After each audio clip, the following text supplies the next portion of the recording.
24 news, सत्य परिस्थितीचा सविस्तर आढावा। बदनापूर तालुक्यातील मांजरगाव येथे लहान मुलांच्या भांडणातून 2 गटात हाणामारीची घटना शुक्रवारी रात्री घडल्याची माहिती बदनापूर पोलिसांनी दिली। या प्रकरणी पोलिसांनी दिलेल्या फिर्यादीवरून बदनापूर पोलीस ठाण्यात दोनही गटातील 13 जणांवर गुन्हा दाखल करण्यात आला आहे।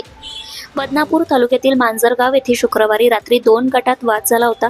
तत्पूर्वी 2 गटातील वाद बदनापूरचे तहसीलदार हेमंत तायडे, पोलीस निरीक्षक मच्छिंद्र सुरवसे यांनी मांजरगाव येथील गावकऱ्यांची बैठक घेऊन हा वाद मिटवला होता। त्यानंतर पुन्हा 8 ऑगस्ट रोजी 2 शाळकरी मुलांच्या किरकोळ भांडणाच्या वादातून 2 गट आमने-सामने येऊन वाद निर्माण झाला। यावेळी दोनही गटातील लोक हातात काठ्या व दगडे घेऊन एकमेकांच्या घरात घुसून मारहाण करीत असल्याची माहिती बदनापूर पोलिसांना मिळताच बदनापूरचे पोलीस निरीक्षक मच्छिंद्र सुरवसे यांनी पोलिसांसह घटनास्थळी धाव घेतली। यावेळी भांडण करणाऱ्यांमधील काही लोक पळून गेले। घटनास्थळावरून दुचाकी जप्त करण्यात आल्या असून या वादात 5 ते 6 जण जखमी झाले आहेत। दरम्यान या प्रकरणास काही जण धार्मिक रंग देण्याचा प्रयत्न करीत असल्याचं सांगण्यात येतंय।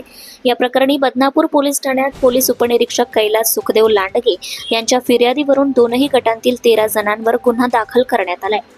या प्रकरणाचा तपास सहाय्यक पोलीस निरीक्षक ए राठोड हे करीत आहे। सदरचा वाद हा 2 लहान मुलांच्या भांडणावरून झालेला असून त्या वादाला कोणीही धार्मिक अथवा जातीय रंग देऊ नये, चुकीची बातमी किंवा अफवा पसरवू नये, अशी अन्यथा पोलीस त्यांच्यावर कारवाई करतील असा इशारा पोलिसांनी दिला आहे। महाराष्ट्र टुडे मराठीसाठी bureau report Vilas Gaikwad, Jalna. Sir, काय घटना घडली आपल्या पोलीस ठाण्यात, काय सांगाल?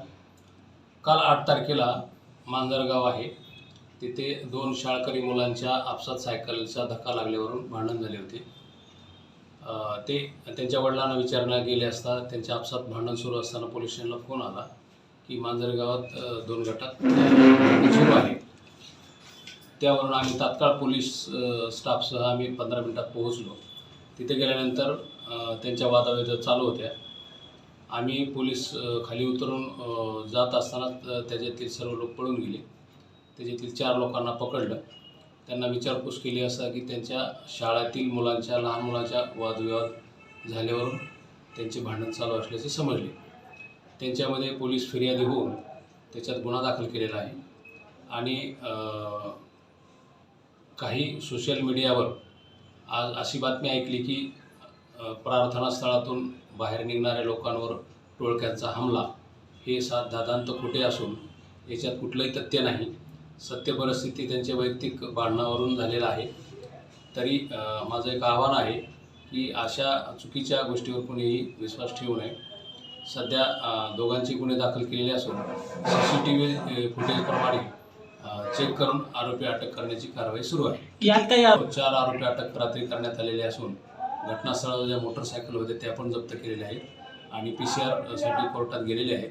पुढील तपास चालू आहे आणि तहसीलदार साहेब, मी आणि DYSP साहेबांनी गावात जाऊन शांतता समितीची बैठक घेऊन सर्वांना शांततेचे आवाहन केलेले आहे। सर, सध्या परिस्थिती कशी आहे गावात? शांतता आहे। Subscribe now and press the bell icon. Never miss an update.